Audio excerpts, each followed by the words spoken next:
Not So PG. I'm Brooke Blurton. My pronouns are she and her. I'm Matty Mills. My pronouns are he and him.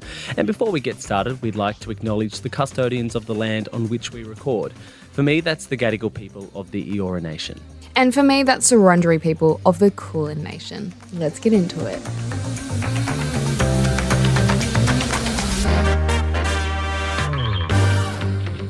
How are you, B? I'm good. Every time we do that introduction, I think I'm a Noongar girl on Wurundjeri country, and I always feel really proud that I come up to my little Melbourne house and it says, "You are on Wurundjeri country." And I'm like, I'm proud. I have that as well. Yeah. I feel the exact same way, sis. I'm like, I've lived on this country now for 10 years. I've worked on it for 10 years, gone to school 5 years before that on this country, and it feels like home. Gadigal country is welcoming country, even though it's been through so much historical trauma for our people, yet it still feels welcoming, loving, and like a big cuddle. I agree. You know, I actually saw a video and it suggested that you actually shouldn't have a welcome mat that says welcome, because you're kind of welcoming, you know, anyone and bad spirits into your house. So I love that it's, you know, my mat isn't a welcome, it's like a statement. It's like you are on Wurundjeri country. Like, and it's not like you are welcome, like every Tom, Dick and Harry is welcomed into my house. Nuh-uh. Fuck that. I love that. Well, speaking of welcomes and bad spirits, this week at the theatre we had a smoking ceremony. Yes. So on Tuesday we had a local mob come in and do a clearing because we felt that there was something there. There's been a lot of injuries, a lot of problems, a lot of show stops, and this building that we're in is a really old building. It's an old theatre, and they wanted to get it cleared. So we had local Gadigal and Darug and Darawal. They have also connections to the Eora Nation down south. They come through and smoked it, cleared it, and did a beautiful ceremony. And then the auntie who sort of led that ceremony at the end, she said something really beautiful. She was like, after we do this, we also like to remind you just to remember where you're from and who you are. And to me, I got really emotional and I started crying because I was like, it felt like in that moment, all I wanted to do was go home. It was like that clearing, that smoking ceremony wanted to lead me home and be like, go and sit on the river with your dad, go and just yarn with your dad. And I was like, I've been looking up these wellness retreats in Bali for like after I finished the show. And I'm like, all right, my ancestors saying to me, you don't need a wellness retreat in Bali. You need to go home, be on country, sit with your family, sit with your people, sit with your ancestors. So for me, I'm like, I know the power of our mob and the power of our spirit and our culture, and I'm just going to reconnect with that as soon as I finish this show. It's so crazy because sometimes when we talk about this, I think, you know, on the other side of that, people don't really understand that depth of culture and that depth of community and that depth of feeling country and home and country being something so sacred and something so ingrained in us. You know, it can kind of sound like a bit woo-woo witchy, you know? Yeah. Like people a bit like, this not right. Yeah, I know. But that's when you feel it, it's deep within our like bones and our being. It's a connection that I can't explain other than like it is intergenerational. It is, as people say, 65,000 years old. Like that, the feeling of that, I know that feeling. And that's why it's so important sometimes to continue to shine a light on the positive aspects of our culture, because there are so many times in the media where the stereotypes are highlighted of our people, and the negative connotations with our people are always highlighted throughout the media. And so it's good just to remind people that, no, we come from the most beautiful culture, the oldest living, surviving culture in the world. Sometimes you just have to have like a different perspective or something that kind of shifts your way of thinking. For me, I feel like this topic in particular of our culture and I suppose our fight for our rights as well, it's a timely matter. It's like something that we've continued to do, but I feel like it's totally about demystifying who we are as people to the wider community. Yeah. It's like for years, there has been such a way of teaching. There has been this Western framework and this almost brainwashing and indoctrination of who Aboriginal people are to the wider community. And those books and those history curriculums that people learn from have always been written by non-First Nations people. Yeah. And it's always been a white perspective on who we are. Yeah. I think that we, like, as a country, we're definitely on that journey. But when people turn that page and realize that they have learnt and have been indoctrinated into a false sense of who we are, I think that there'll be a lot of eyes opened. I think there's an opportunity for them to feel like our culture is also a part of them if they're in this country. It's not them and us. It's our and we and together. We know who we are inherently. Like, we know where we come from. But I think people have just tried to, claim our narrative. And I think, we continuously try to fight that in a way that, is us writing our stories. No, like, if you're listening to this episode, picture just sitting down with us. Inherently we share stories around a campfire and we sit and we yarn. There's no intentions, there's no malice, there's no ego. We all sit down and we're all equal, that we sit at the table, we're all the same. Right, regardless of what colour you are, where you come from, what work you do. When we sit around a campfire, we are all equal. When our elders are speaking, we listen, deeply listen. So if you are listening to this episode, I encourage you to deeply listen, like actively. Take it in as if our stories are your own stories, and that what we're saying isn't, you and I. It's us. It's about us and how we can move forward as a nation, as friends, as colleagues, just as people. I love that. And I feel like our previous conversations on this pod have been so vast in what we wanted to talk about. And I think that we've been able to share so much of our lives, the good, the bad, the ugly, the fun, the not so PG, the ratchet, the not so PG elements, which is all great. But, I think it's come time for us to shift that conversation because it is timely for our people. It's timely for this country. And we do want to shift the conversation from this point on. I think it's about us finding our voice and being really authentic in what we want to share on our platforms, and also just focusing on a major milestone that is happening for our country. And this will be something that will be written in the history books in the future, and just making sure that our listeners and the people who tune into us on a weekly basis have a good understanding of what it means for us when it comes to the voice to Parliament and this major moment for our community, because unfortunately it isn't actually dependent on us. It's dependent on the 97%. Shifting the conversation is a really important thing for us right now, and it's something that we have both wanted to do, and I hope that our listeners are going to stay on the train and come on this journey with us. Why do you think this is so important now? For me, it's about understanding my place in this world and understanding that the platforms that I have and have such a, in quotation, privilege of having is such a unique and great position to be in, but it comes with a lot of responsibility. And I feel like I've always taken that responsibility since I was younger. Like, honestly, I've been such a responsible queen. At least one of us has. But, that responsibility has always carried out since I was a little girl.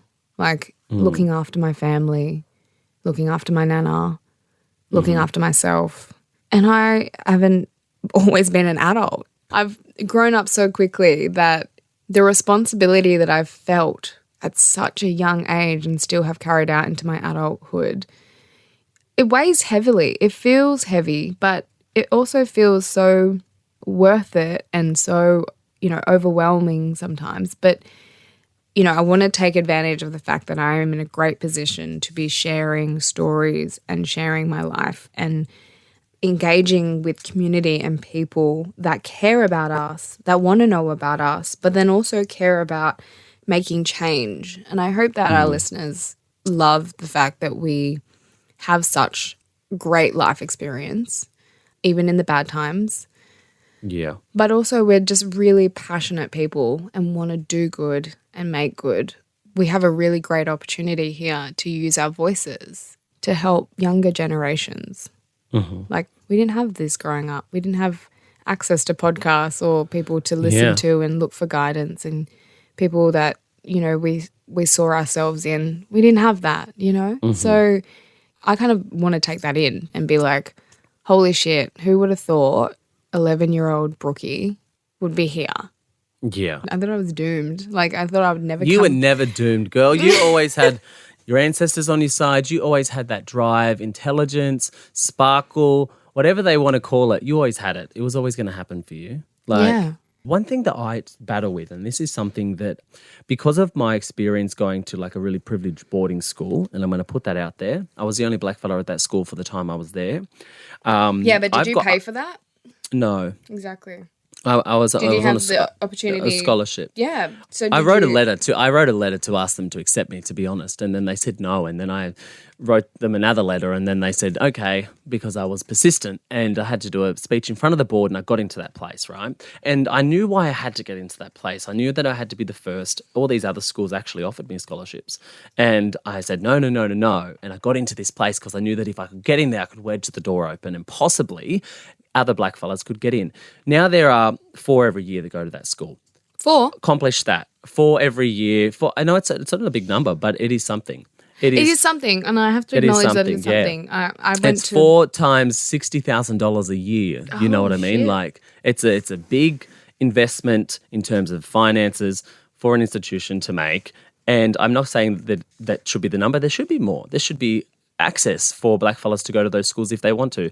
But at the moment, that's what it is. And I'm very happy that I started that, really. Like I started that process, and now that there's a trail of black fellas behind me who get to have that experience and then go on to do greater things, hopefully. The reason I'm mentioning this is because sometimes people look at me and see me as a privileged person in this world, and they see me as a certain version of a human being who has a great job, a good career, can speak well, can connect with people, doesn't look like they have any disadvantage in their life, and is quite privileged, right?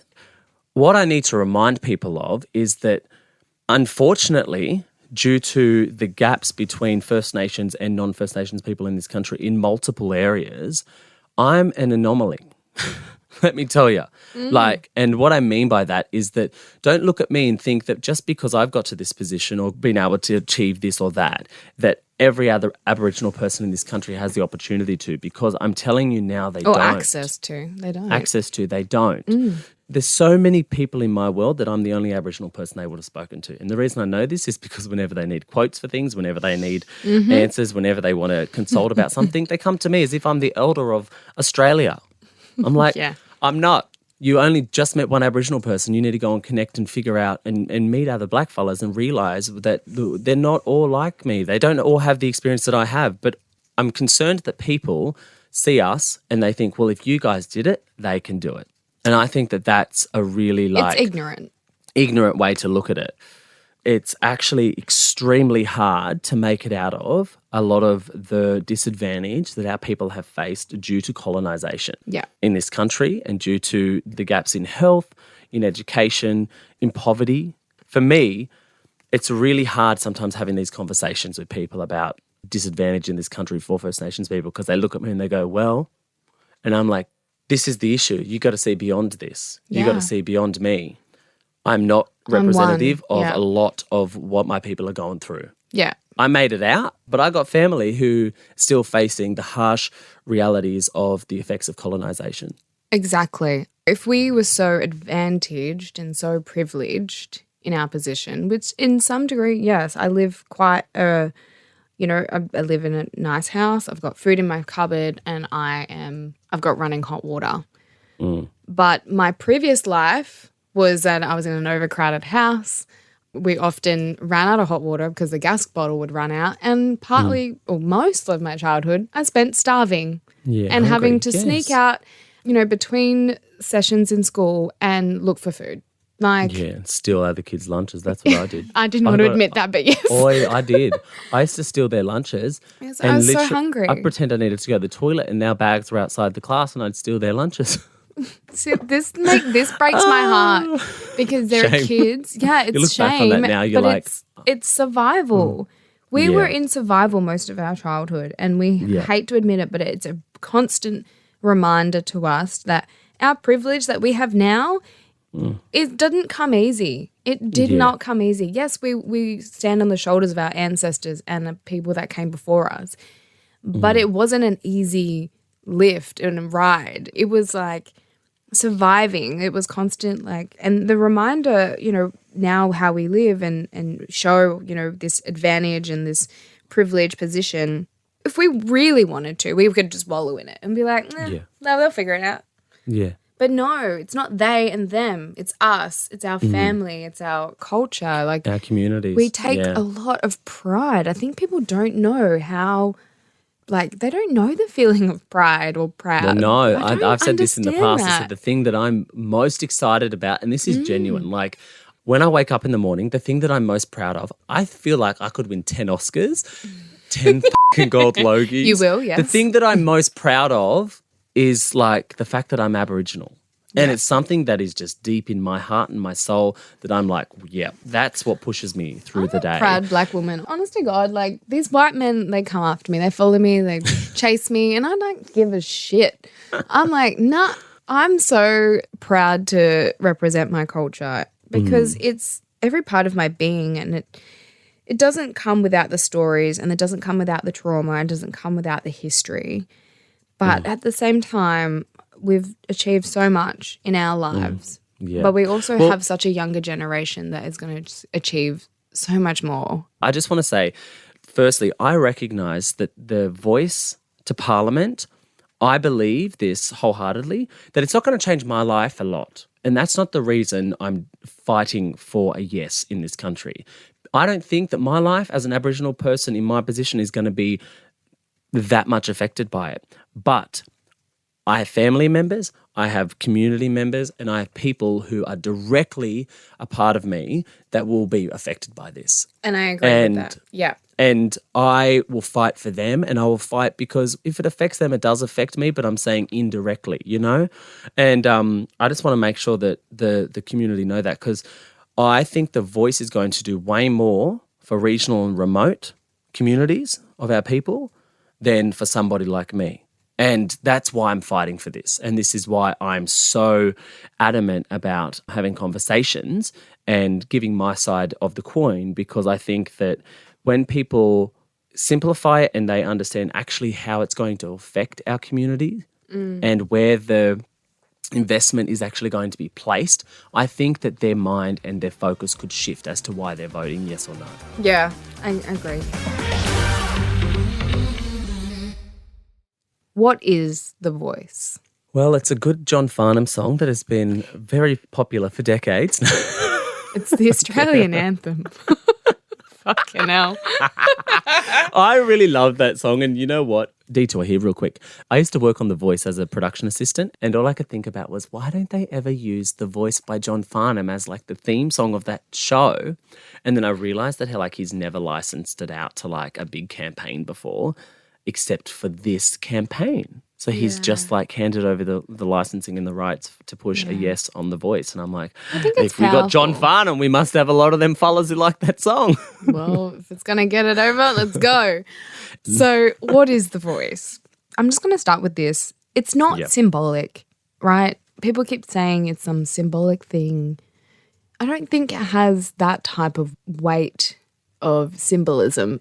How we've got it described here is The Voice would advise Parliament and government on matters affecting Indigenous people in communities. What do you mean by symbolic? I want to know why you don't see it as symbolic.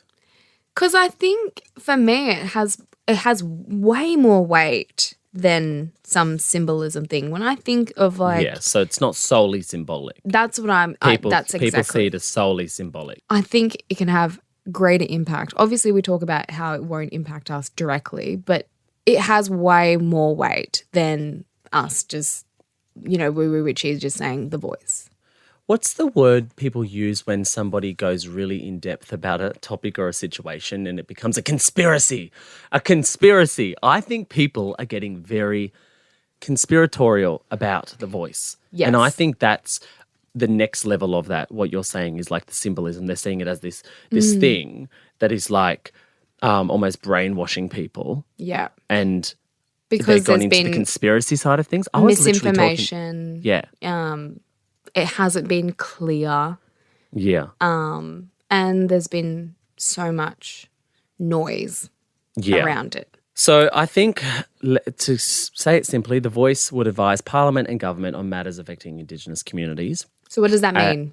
Let's picture it. The Voice is a group of representatives from our community, which will be community chosen, and they will be a consultative group for the government when there are big decisions to be made about First Nations communities. And why is that important? It's important because previously, and still to this day, Aboriginal and Torres Strait Islander people don't make their own decisions on behalf of them. Mm-hmm. Interestingly enough, we still don't get to make the decisions on behalf of us. That's one thing. We don't. We get to give advice, and hopefully correct advice, which I believe is the best way to give advice to a government, is through a consultative group of people who represent that community. Great. It's a funnel of information directly from the community to government, for the government then to make the decision with the correct advice on how to further and better First Nations communities in terms of health and governance and education and poverty. The thing I really am excited about is this opportunity to have that, for one. And it's not going to happen overnight, I know that. Yeah. But for Aboriginal and Torres Strait Islander people to have community-led, like empowering our people to make the decisions. Like I think so much of our voice has been taken. And so this is an opportunity for us in so many ways to lead those conversations, have a seat at the table. It doesn't change government. It's not changing the structure of government. It's an opportunity to have this body to have independent advice, if that's what you will.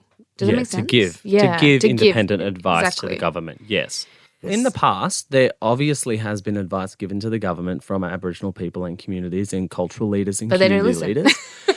But they haven't had the accountability of a body to combat their ignorance, I would say, with that information. So for me, what I see is like as a really positive thing with The Voice is that when this information is given to the government, the next thing for me, which I'm like really interested in, is what do they do with that information? So if this is the information now that you're getting through The Voice, which is the body, and these are the people who are speaking from our community, you now have this information. Will things change? I believe with the current government, yes. And I believe that if it is enshrined into the Constitution, that is accountability for further governments as well. And I think that that means that there will be a lot more of local communities' wishes and needs granted. The word that I was thinking was like, I was feeling disappointed in some ways because like there's been so much change and not a lot of structure, I think, when it comes to Aboriginal and Torres Strait Islander decision making.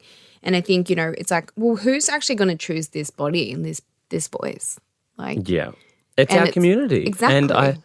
And I think that that's like a really positive thing. If our community get to choose the spokespeople for our community, those spokespeople are giving the advice of the community to the government. That is the best step forward at this time in the current state of our country to move towards the bigger ideas of treaty and self-determination. But let's not talk about those because those phrases, they scare the white fellas and I don't want to go down that. I don't want to go down that aisle. I also don't love the comments. And this is just a side note, and I think it shows a little bit of how much people have been ignorant over the years and over generations, is that Aboriginal and Torres Strait Islander people don't know what they want and they don't know what they need. Wrong. Completely and utterly wrong. There is so much research and so much information out there of us and how we consider self-determination. And inherently we've got so many contributing factors that make up our social emotional well-being. And you're saying that we don't know what we want? Like we know what that our social emotional well-being looks like. We know what makes us whole and we know what makes us feel strong. And we're so open and so inviting to anyone and everyone. And it just infuriates me because we don't get the same respect back. Yeah. I feel like we should talk about the question. Yes. Like, Okay. Let's go. So the referendum question will be a proposed law to alter the Constitution to recognise the First Peoples of Australia by establishing an Aboriginal and Torres Strait Islander voice.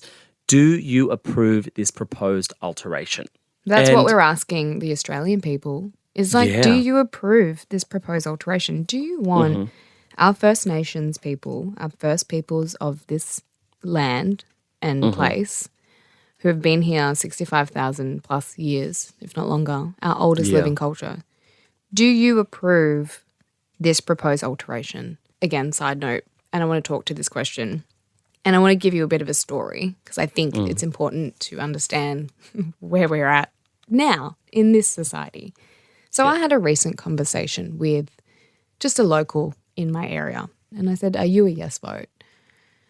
And they looked at me and they're like, "Oh, I was a no, but now I'm a yes." And I'm like, "Okay, I would be interested to know why you were a no first." And this person had said to me, as they were talking, they were like, "Well, they," and they referenced they, sort of them, they as in like Aboriginal people and them as white Australian.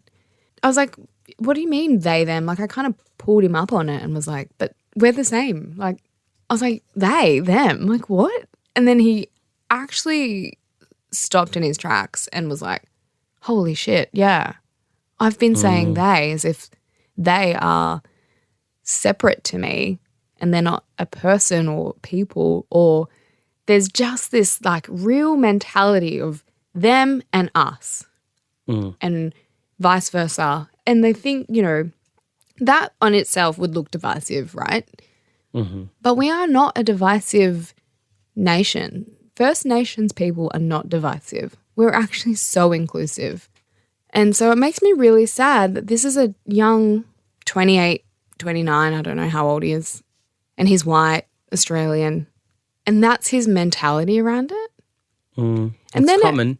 It is common, and it's much more common than most. And it's the question is like, maybe I should have asked him, do you approve of this proposed alteration? Like, what does this change about your life? Yeah. And why do you use language like they, them, as if we're not the same people I'm standing in front of you as an Aboriginal person and you still think of me as they? I think the thing that they are worried about and they're fearful of is the power dynamic and the shift of power. This country, since colonisation, has ultimately been powered and controlled by white men, and it hasn't shifted that much. That's not also a biased opinion. That is actually factual. Yeah, it's facts. All you need think to do people is need look to at every do second a bit of CEO research. these days. I mean, things are shifting, but like the pillars of society, they're run by white men.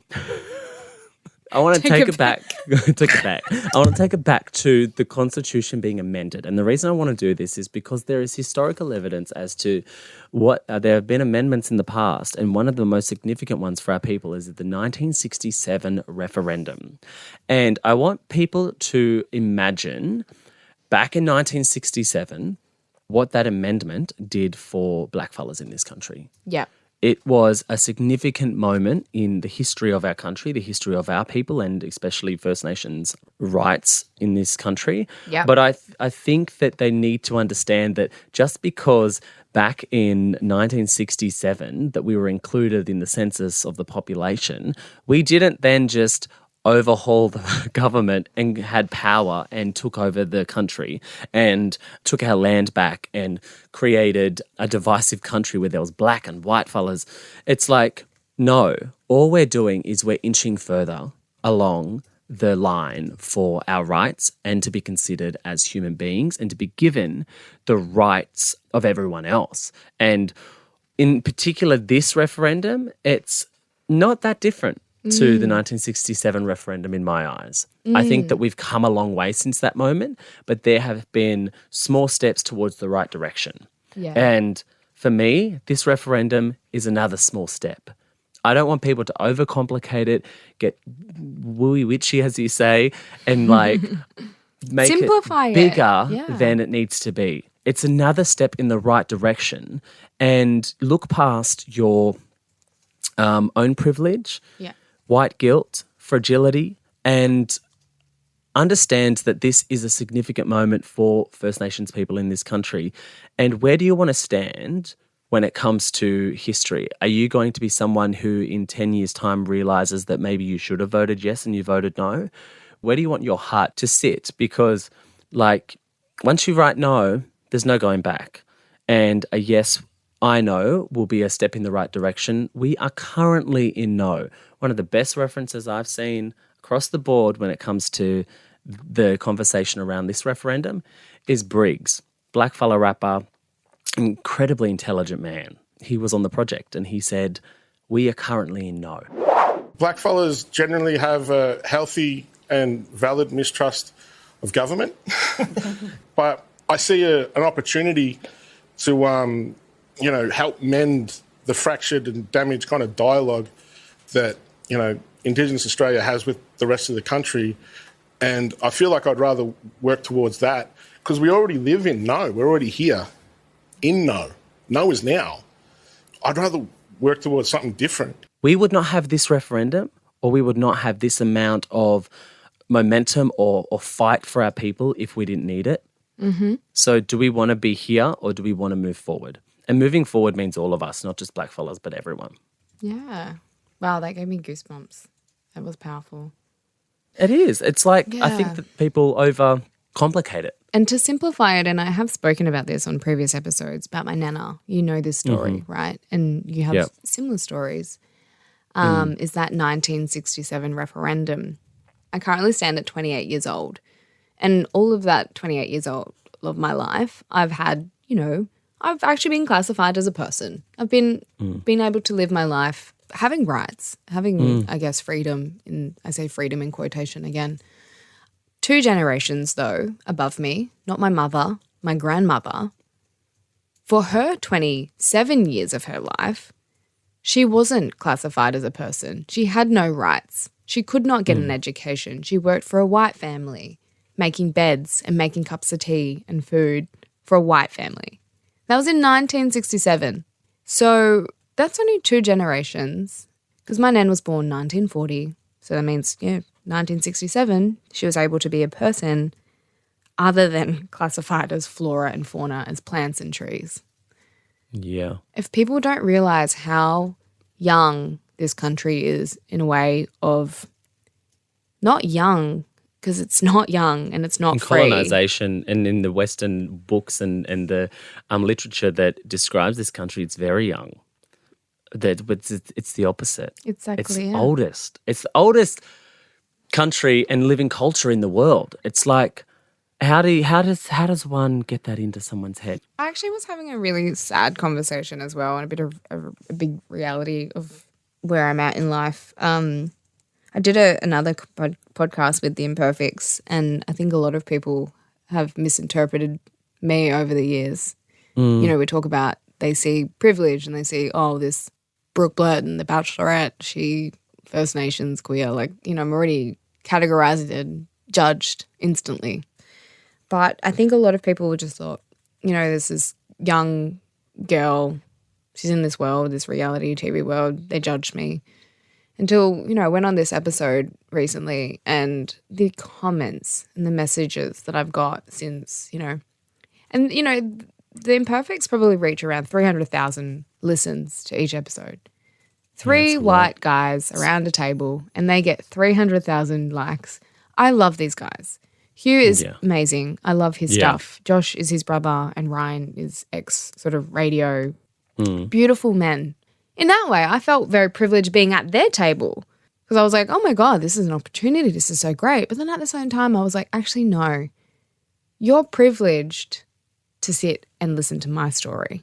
And I told my story. Tell them. Yeah, and I'm really proud that I really, I felt safe enough to do it, which is very unheard of for me, but very felt safe and very comfortable to talk about my story. And the reason why I'm telling you this is that the comments and messages that I've received since that moment have all been, I watched your season and I totally misinterpreted you and you as a person. I had no idea that you had gone through that and how much resilience and strength you have. And it's just getting people to open their eyes. It's getting them to open their eyes, open their hearts and understand The invitation is there. You just got to want to be walking with us. And I talked about the referendum, and I think, I've also had a lot of people saying I was a no vote, but now listening to your story, I'm a yes vote. But it makes me feel a bit sad as well because, I have to persuade people to do that. Oh, yeah, and we will have to do that for the rest of our lives, let me tell you. Yeah. Whether it's about the This is gay not a or the complaining queer session, by agenda. the way. No, the queer agenda or the First Nations agenda. I've signed on to persuade people. I sort of, I know I'm that's persuading every day. I know that's going to happen for the rest of my life. But I feel like we've given our listeners a really good insight into a few parts of this referendum topic. But I think it would be really good if we could do a quick fire round of questions. I have some questions off the top of my head that I would love to throw at you and see what your response is. Okay. Yes. What is your first question, darling? Well, my first question is, what will the voice actually look like if it passes? Well, we talked to that advisory body that will be chosen from First Nations people and community-led and decided upon. Then, and there will be work that will be happening in Parliament that will be setting that up and making sure that that looks established and structured and understanding and inclusive. That's the words that I would be using. And I feel like, we do also have to acknowledge that, I think we're pretty optimistic people. We're, kind of ahead ourselves in our minds. I'm like, yep, it is a yes. In my mind, it's a yes. Well, let's hope so, yeah. So is a yes vote risky until there's more detail about it? Well, I think that what the No campaign are trying to do is mislead and misinform the community that there isn't that much information about it. There is lots of information about it. The government is actually being very transparent about what the voice is and how it's going to be established and who Albanese? and how the community is going to inform the voice. I think that this is a tactic from the No side to get people to vote no. I don't think it's a risky move. I think that establishing a voice and creating a consultation body is a really positive thing for our community. And I think that, as I said earlier, it's going to be accountable and transparent, and we're going to absolutely be able to see what the government does with the correct information from our community, and that's why I'm interested in it. Yeah. Community-led, community-driven. I love that. The next question I was going to have, do you think it will have a positive impact? I personally think it will. That's my own opinion. I think this will give a great opportunity, again, for that consultation, that decision-making. It will help us hopefully close the major gaps in our healthcare and our, in quotation, disadvantage.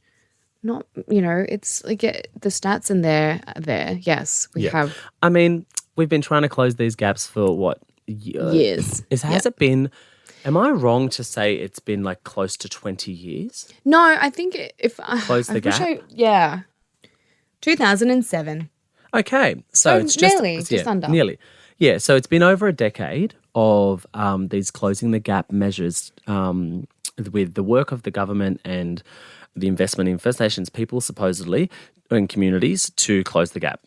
Some of those gaps, the really important ones, are actually widening, and I think the positive impact is accountability. Yeah. You don't just have to say you're going to do something. Now you have to answer to a consultative group who will be able to hold you accountable and be transparent to the community where these things are falling short and getting information from the community on how to do better. So who decides on who is part of the voice? The community. It's community-led. Yeah. And so there will be consultation in every single community, which we have over 200 and something different nations in Australia. Yeah, people didn't realise. That's a tricky process, but that's a tricky process across the board with anything you do. Exactly. Creating a board isn't easy. So for people to be persuaded to a no because they think that they don't have insight into how that's going to happen, that's going to happen how all other, most other things in terms of government are established. Exactly. Do you think that the voice has created a division within our own community? No, because I think in our communities, obviously there's some polarizing voices. I'm not going to deny that there are some voices who come from First Nations background but have never been representative of our community values and our community ethics. I think they're on their own journey. I won't name any names, but I think they're the people that are creating this divisive factor. But I think it's also led from mostly people who are the no. Personally, I think, within our community, I have friends that are a no vote. They've got their own sort of understanding of what they want for First Nations people, and I think, their argument's completely and utterly valid, and I can understand their points. And I'm still friends with them. Like, I feel like that's also how our communities run, is that we're so open to each other's opinions, but it doesn't set aside that we're also still the same First Nations people. You know what I mean? Yeah. I think that's what we take a lot of pride in, is that we can understand that people have different views and different understandings, but at the same time, we're the same mob in some way, even if we're I would encourage our community, like 100%, not to let this thing get in between who we are as people. Like, it's not about something that I have seen slightly across our community. I haven't seen it too much, but I want to encourage our community. Like, we are First Nations people first, and we are strong whether this happens or not for us. Yeah. And we need to stick together moving forward with a yes or with a no. And one question that's come up a lot is, will the voice have veto power? Absolutely not. No. Absolutely not. It doesn't even have power to create laws. It doesn't even have power to vote people in and out of Parliament. It doesn't have change the structure of the government. It doesn't. It's actually probably more of an additional part in it. Like, you know what I mean? Like, it's not. But it's literally just. It's just adding another little domino. Really, I feel like it has impact and has power to do so much, but solely directed for more First Nations people. I think a lot of white Australians and non-Aboriginal people think that their land's going to be taken, but okay, your land's going to be taken. Just not yet. No, I'm kidding. I'm joking, guys. Don't take that as fact. So fearful of how it's going to impact them, but I don't think I think people really need to realize that it's not about you. But we're inviting you to help us move forward as a nation. And look, if we get no, is there the ability to have another referendum? Of course there is, but historically, if you get a no in a referendum, they don't come back and visit that topic for a very long time. So if there is a no on the referendum, I would say personally how I see this playing out, if it's no, symbolically, it's devastating for our community. Yeah. I feel like our needs and the things that our communities need to close those gaps and create better futures for our people, those will lack in priority for the government, because wider Australia has said that we don't care enough about blackfellas and First Nations people for their priorities to be at the forefront of the government. So for me, symbolically, it would be devastating, and I don't think we'd get another referendum for a very long time. So I would say, if you are a no voter, continue to do your research. Continue to listen to a lot of different perspectives, because I believe that small conversations lead to big change, and I don't think it's too late to change your opinion, and you don't have to just stick with what you've already decided, especially when you're hearing more experiences and more personal stories, because that's what it's about. It's about connecting with the community and really figuring out where your heart sits and just be on the right side of history. Boom.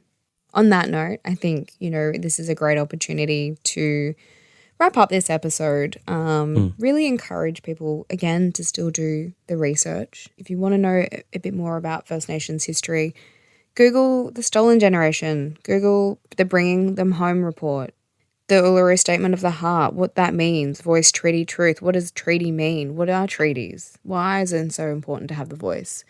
And why is it so important to have truth-telling? People don't realise that Australia actually has a really dark history, a black history, if that. And we need to tell the truth-telling of that. Other countries have done it. They've led that charge. They've got a treaty. Canada, New Zealand. Do the research. Understand why this voice is so important to Aboriginal and Torres Strait people. Like, understand it. recognize your own privilege, your own white guilt, fragility, or just want to be a better person and understand that we want to acknowledge our First Nations people in this country and we want to walk beside us. The invitation is there.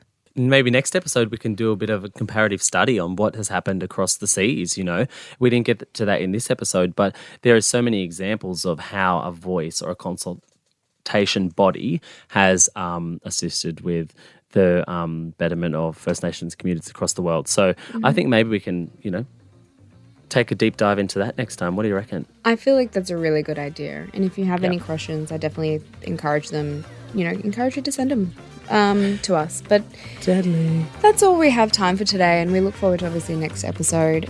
Thank you so much for listening to Not So PG. If you love us, leave a 5-star rating, a little review, and a question. Obviously slide into our DMs or follow us on our socials. Slide into our DMs. My handle is @book.blurton. Maddie's is @It's Maddie Mills. And you can obviously follow all of the Nova Podcast action over at Nova Podcast Official. Bye. Bye.